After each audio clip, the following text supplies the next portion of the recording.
প্রথম কথা হচ্ছে তথ্যের ব্যাপারে আপোষ করবার কোনো সুযোগ নাই। এটা অবশ্যই সত্যনিষ্ঠ হতে হবে। কিন্তু এই সত্যনিষ্ঠতার প্রশ্নটা হলো তার পরের পর্বটা কি।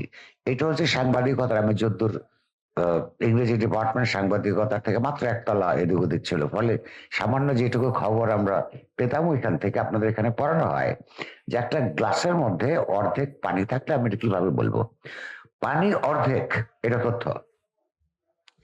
এখানে কম বেশি বলা অসত্যবাদ ওইখানে। তো অবশ্যই এই চ্যালেঞ্জটা ছাড়া, মোকাবেলা করা ছাড়া আপনি সত্যনিষ্ঠ থাকতে পারবেন না। ওই বস্তুনিষ্ঠতা আপনার দরকার। প্রশ্নটা হচ্ছে পরের পর্ব, ধরেন আপনার এডিটোরিয়াল পেজেস আপনার। তো এখন কেউ বলবে পানির গ্লাসটা অর্ধেক ভরা, কেউ বলবে অর্ধেক শূন্য। আপনাকে যদি ক্ষমতাকে নিরন্তর প্রশ্ন করে যেতে হয় আর ওই পানির গ্লাসটা যদি পরিপূর্ণ করে দেবার কথা থাকে, তাহলে আপনাকে, আমার দৃষ্টিভঙ্গি হচ্ছে দর্শক শ্রোতাদের রিডারদের মনে করিয়ে দেওয়া গ্লাসটা কিন্তু অর্ধেক খালি রয়েছে। আর বিটিভির দায়িত্ব হচ্ছে বলা গ্লাসটা কিন্তু পুরোপুরি ভরা আছে। সম্মানিত মন্ত্রীকে আমরা খালি একটু মনে করে দিব যে বিটিভির গ্রহণযোগ্যতা এই তার জন্মের পর থেকে কতটুকু, এবং যারা অর্ধেক গ্লাসের সত্যটা পরিবেশন করে সেইটার গ্রহণযোগ্যতা কতটুকু। প্রশ্নটা হচ্ছে যে সরকারকে বা রাষ্ট্রকে জবাবদিহিতার জন্যই ওই অর্ধেক গ্লাস পর্যন্ত খবর দেওয়া সত্যনিষ্ঠতা, আর ওই ব্যাখ্যাটা হচ্ছে রাজনৈতিক। এই রাজনীতিটা করতে হবে। দ্বিতীয় প্রশ্ন হচ্ছে একজন করেছেন, আমাদের যে প্রথম প্রশ্ন করেছিলেন যে সাংবাদিকতা বিভাগে বস্তুনিষ্ঠতার কথা বলা হয় কিন্তু দায়িত্ব পালনের কথা বলা হয় না। দেখুন, সেটা তো আপনাদের কারিকুলাম সৃষ্টি করবার ব্যাপার, কিন্তু আমি তো গত সংগ্রামের মধ্যে অনেক ছাত্রছাত্রীকে সাংবাদিকতা বিভাগেরও এবং শিক্ষার্থীদেরকে দায়িত্ব পালন করতে দেখেছি। ফলে দায়িত্ব, সামাজিক রাজনৈতিক দায়িত্ব পালনটা একই সঙ্গে নিজেরও কর্তব্য। আর ওই যে ওই লেসন থাকে না, দায়িত্ব পালনের কথা থাকে না বলে আমার মনে হয় না। কারণ আমি শুনেছি যে আপনাদের ডিপার্টমেন্টে আলথুজার পড়ানো হয়, আপনাদের চমস্কি পড়ানো হয়, আপনাদের ডিপার্টমেন্টে গ্রামসি পড়ানো হয়, ভালো করে পড়ানো হয় যদি, তাহলে তো ওর প্রতি দায়িত্ব পালনের কথা আছে। সেটা আপনাকে বুঝেও খানিকটা নিতে হবে।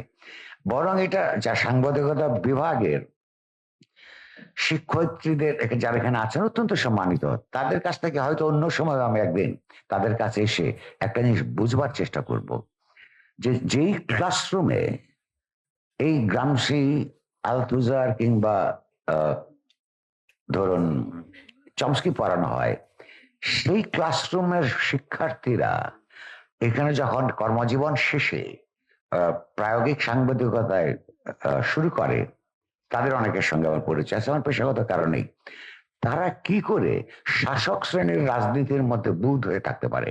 AKS অর্জন করলো গিনেস ওয়ার্ল্ড রেকর্ডস। AKS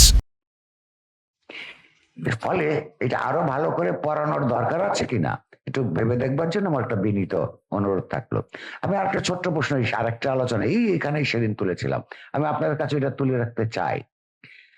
সাংবাদিকতা যদি একটা বুদ্ধিবৃত্তিক রাজনৈতিক দায়িত্ব হয়, তাহলে এই প্রশ্নটা আমাদের নিজেদেরকে, সমাজকে করতে হবে। আমার সমাজ তো এখানে শ্রেণী আছে, বৈষম্য আছে, সবকিছু আছে, এটা আমরা সবাই জানি।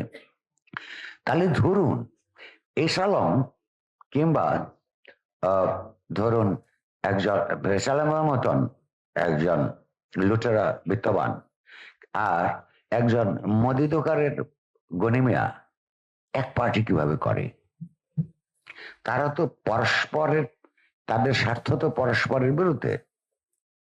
তাহলে এই যে সমাজের মধ্যে একটা শাসক শ্রেণীর পার্টিতে শাসিত শোষিত লোকেরা অত্যন্ত কমিটমেন্ট নিয়ে থাকে, মরে, তার মানে হচ্ছে, কিংবা আব্দুল্লাহ ওয়াল মিন্টুর মতন একজন বড় বিত্তশালী ব্যবসায়ী বীজের ব্যবসা করেন, সেখানে কৃষকগণে একসাথে করেন কেন? করেন তো। তাহলে এই যে রাজনৈতিক বুদ্ধিজীবিতা, সাংবাদিকতার কোথাও না কোথাও একটা সমস্যা আছে। সমাজটাকে শাসক শ্রেণীর রাজনৈতিক দলগুলো অত্যন্ত সাফল্যের সঙ্গে আপনার খাড়াখাড়ি ভার্টিক্যালি বিভক্ত করতে পেরেছে। আপনার কাজ হলো এই বিভক্তিটাকে হরাইজন্টালিকে নিয়ে আসা, ওই 99% ভার্সেস 1% সংগ্রামের মধ্যে নিয়ে যাওয়ার চেষ্টা করা। আগামীকালই হবে না, কিন্তু গরিবরা, শোষিতরা, নিপীড়িতরা তারা তো শাসক, শোষক এবং নিপীড়কের দর করতে পারার কথা না, এবং তারা তাদেরকে তো বাধ্য করে না। তাহলে তার চিন্তার জগৎটাকে পরিবর্তন করবার জন্যে, অধিকাংশ মানুষের গণতন্ত্র প্রতিষ্ঠা করবার জন্য এই কাজের মধ্যে আপনার একটা পড়ে। আর একটা জিনিস, ভাইস চ্যান্সেলর সাহেব এখানে আছেন, ওনার একটা মন্তব্যের ব্যাপারে আমি বিনা উস্কানিতে একটা রেসপন্ড করতে চাই।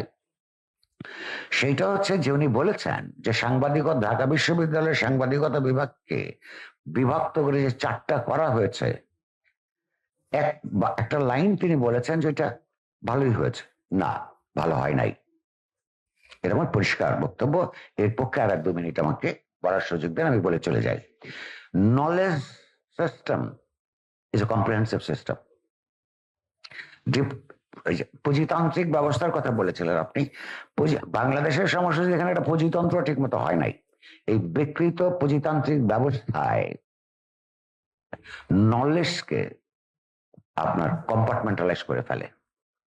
এই কম্পার্টমেন্টালাইজ নলেজের সবচাইতে যে অন্তঃসার শূন্যতা, তার জন্য সবচাইতে প্রচলিত গল্প হচ্ছে একটা মানুষের দাঁতে ব্যথা হয়েছে, ডেন্টিস্টের কাছে গেছে, হাত ধরে ভীষণ ব্যথা, ডাক্তারকে চেম্বার পর্যন্ত লাইন দিয়ে যখন পৌঁছাতে পেরেছে, ডাক্তার জিজ্ঞেস করে যে আপনি কি নিচের পাটিতে ব্যথা না উপরের পাটিতে ব্যথা? বলছে আমার নিচের পাটি। বলছে আই এম সরি, আমি তো উপরের পাটির এক্সপার্ট। এইটা হচ্ছে কম্পার্টমেন্টাল নলেজ সিস্টেমের দুর্বলতা। ফলে ঢাকা বিশ্ববিদ্যালয়ে যে 4টা ছিল, আমরা তথ্য হিসাবে জানি ওই 4টাকে কোন মহৎ উদ্দেশ্য থেকে ভাঙা হয়েছে। বিশ্ববিদ্যালয়ের দলীয় শিক্ষকদের মধ্যে দলীয় ভোটার বৃদ্ধির জন্য অনেক নতুন নতুন ডিপার্টমেন্ট খোলা হয়েছিল, যেই সব ডিপার্টমেন্টগুলিতে পর্যাপ্ত শিক্ষক নিয়োগের ব্যবস্থা ছিল না। এই যে ভোটার বাড়ানোর জন্য শিক্ষক বাড়ানোর যে অপদায়িক রাজনীতি, তারই সম্ভবত একটা বিরাট অংশ হিসেবে জার্নালিজম ডিপার্টমেন্টকে এই আরো ছোট ছোট গ্রুপে বিভক্ত করা হয়েছে।